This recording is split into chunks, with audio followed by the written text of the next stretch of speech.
देखो आज समझते हैं न्यूटन्स थर्ड लॉ।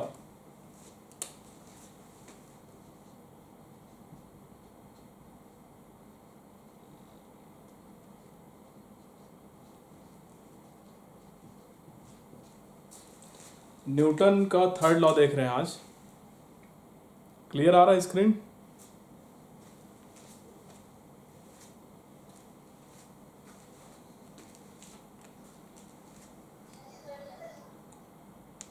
ठीक है, चलो देखो सर, ये फुल एचडी नहीं हो रहा है सर यहाँ पे। सर यहाँ पे जो फुल एचडी वाला जो ऑप्शन है वो सेलेक्ट नहीं हो रहा है यहाँ पे। ठीक, यहाँ का ना।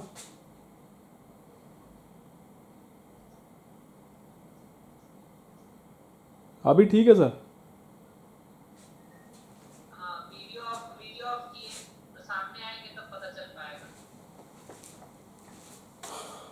अभी भी नहीं आ नहीं, अभी भी आपका वो लंबाई दिखा रहा है। वीडियो ऑफ करके फिर उसको वो करिए। वीडियो ऑफ करना पड़ेगा आपको पीसी का। हाँ, अब ना आप उसमें फुल एचडी पे क्लिक करिए। हाँ, हो गया सर। हाँ, अब आपका कैमरा ऑन करिए। हाँ, अब ठीक हुआ। अभी ठीक है? हो गया। हाँ, ठीक है सर। देखो तो हम लोग क्या देख रहे थे, Newton's third law. Newton's third law of motion. तो न्यूटन का थर्ड लॉ बहुत आसान है। न्यूटन का थर्ड लॉ क्या कहता है? Every action has equal and opposite reaction pair. अगर किसी ऑब्जेक्ट पर फोर्स लगता है तो उसका एक रिएक्शन पेयर भी रहेगा उसके साथ में। क्लियर है? इसको ऐसे समझ लो, जैसे एक ब्लॉक है, ये यहां पर रखा है ग्राउंड पे, तो इस ब्लॉक पर मास m मान लेते हैं, ये सरफेस के कांटेक्ट पर है, तो यहां पर इस पे नॉर्मल फोर्स लग रहा होगा। क्या लग रहा होगा? Normal force. तो किसके कारण लग रहा होगा? ग्राउंड के कारण। इस पर नॉर्मल फोर्स किधर लग रहा होगा? ऊपर, m।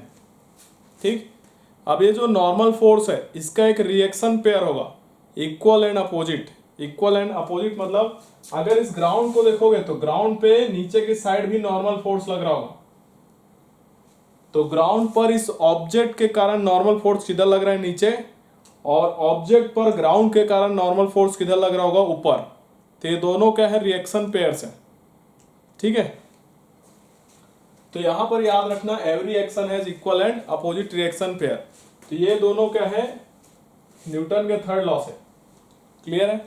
आप इसको ऐसे समझ लो, जैसे एकदम कॉमन एग्जांपल से, जैसे दो लोग हैं सपोज करो, है ना। दो लोग हैं, मान लो राम और श्याम। तो राम अगर श्याम को एक झापड़ मारता है तो ये क्या हो गया? एक्शन। तो श्याम चुपचाप देखेगा क्या उसको?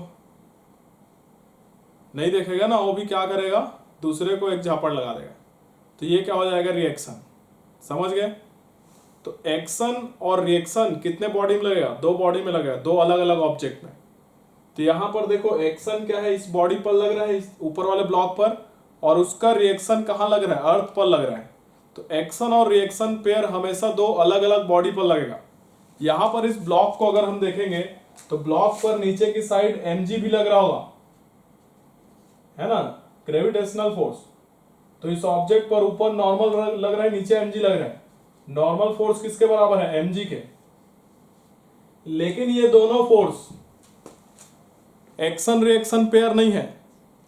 क्यों नहीं है? क्योंकि एक्शन का रिएक्शन दूसरे बॉडी पर लगना चाहिए, ये तो सेम ही बॉडी पर लगने वाला फोर्स है। क्लियर है? तो यहां पर ये n और mg एक्शन रिएक्शन पेयर नहीं है, इसको ध्यान रखना सभी लोग। ठीक, तो इसका नॉर्मल का रिएक्शन क्या है? ये नॉर्मल होगा, mg का रिएक्शन mg होगा। समझ गए? तो याद रखना, एक्शन रिएक्शन पेयर दो अलग अलग बॉडीज पर लगता है, सबको ध्यान रखना इसको। तो इस ऑब्जेक्ट इसको लिख देते हैं पॉइंट्स को। तो पहला पॉइंट आपको याद रखना है, action and reaction acts on two different bodies.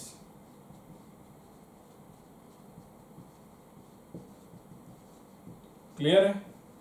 अगला पॉइंट याद रखना, ये जो एक्शन और रिएक्शन पेयर होता है, इसमें जो फोर्स होगा वो सेम नेचर का होगा। Same nature in the sense, यहां पर नॉर्मल फोर्स है एक्शन, तो इसका रिएक्शन भी नॉर्मल फोर्स होगा, है ना।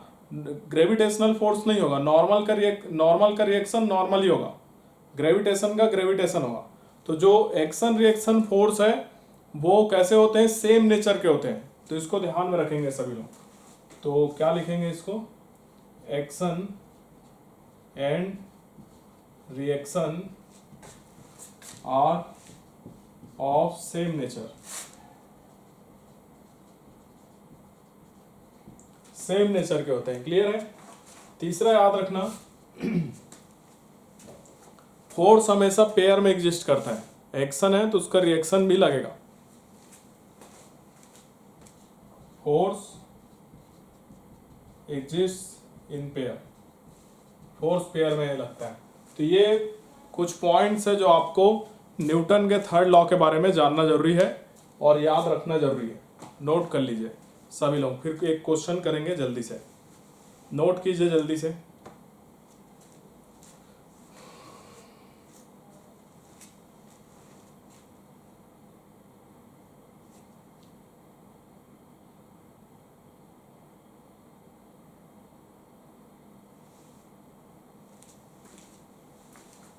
सामने से हटने पूरा अंधेरा हो जा रहा है।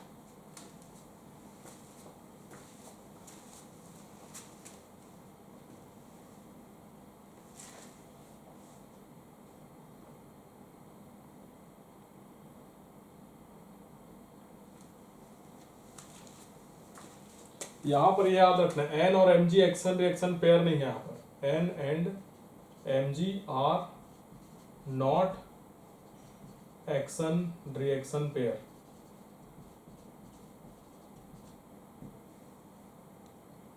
ये एन का रिएक्शन क्या होगा, ये वाला एन। अब नीचे अर्थ होगा ना, तो ये ब्लॉक अर्थ को अपनी तरफ खींच रहा होगा एमजी से, वो उसका रिएक्शन पेयर होगा। एमजी का एमजी होगा, एन का एन होगा। नोट करो जल्दी से।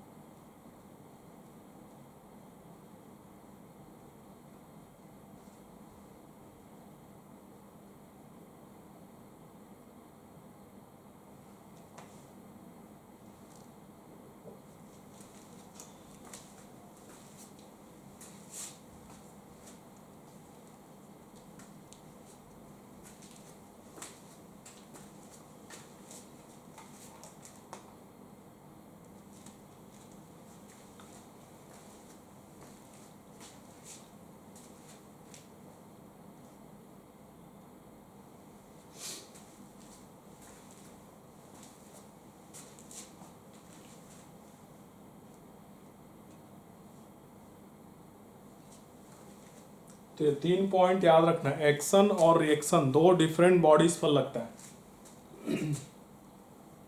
जैसे कि वो जो झापड़ वाला जो एग्जांपल बताया था, है ना, थप्पड़ वाला, उसको याद रखना। तो थप्पड़ दो अलग अलग लोगों पर लगेगा ना, लेकिन दोनों सेम नेचर का है। थप्पड़ है ना, हाथ से मार रहा है।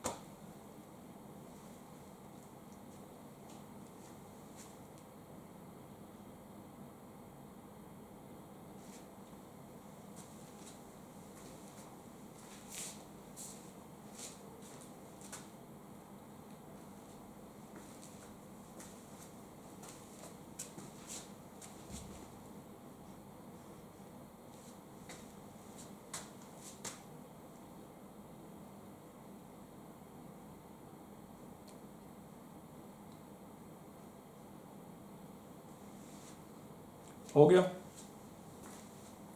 चलो एक क्वेश्चन करते हैं यहाँ पर।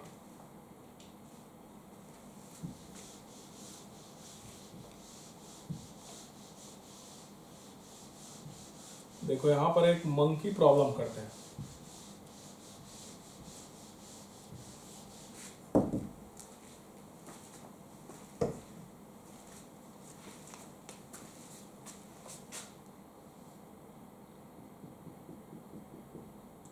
देखो ये एक रस्सी है, यहाँ से बंधा हुआ है रस्सी, ठीक। क्या हो गया?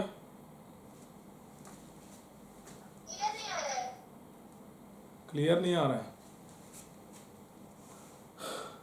सबको क्लियर नहीं आ रहा है कि आप ही लोगों को नहीं आ रहा है?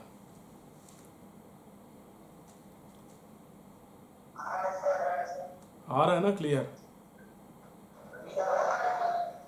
ठीक। देखो यहाँ पर एक स्ट्रिंग है, स्ट्रिंग यहाँ से फिक्स्ड है ना, बंधा हुआ है। अब यहाँ पर एक मंकी है।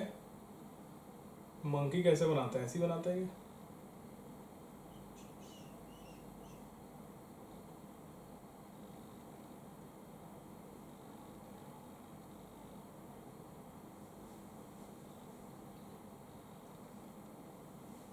ये मंकी है ना,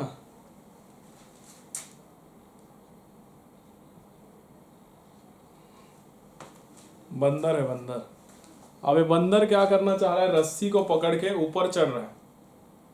रस्सी को पकड़ के कहाँ चढ़ रहा है? ऊपर। तो ऊपर चढ़ रहा है 2 मीटर पर सेकंड स्क्वायर के एक्सेलरेशन से, और मंकी का जो मास है वो 20 kg दिया गया है, और हमें बोला गया है जी का वैल्यू 10 मीटर पर सेकंड स्क्वायर लो। तो हमें बताना है स्ट्रिंग में टेंशन कितना होगा। ये जो स्ट्रिंग है इसमें टेंशन बताना है। Find tension in string.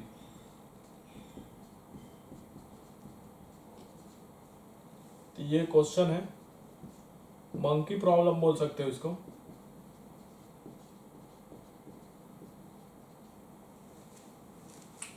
चलो सॉल्व करो सभी लोग।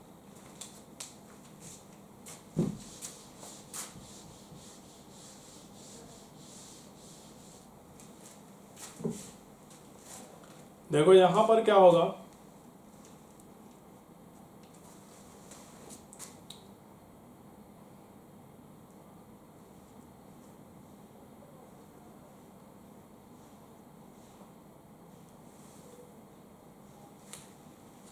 मंकी जो है स्ट्रिंग को किधर खींच रहे हैं? नीचे की साइड।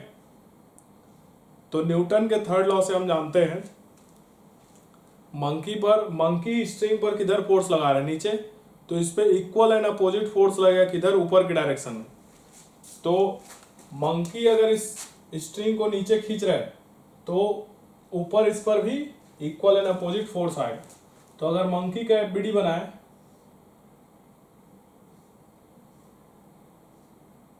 तो ये कुछ इस तरीके से बनेगा,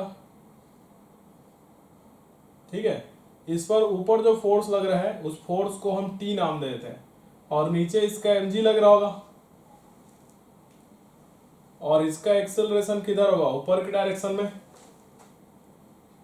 ठीक है। तो यहां पर क्या इक्वेशन लिखेंगे हम?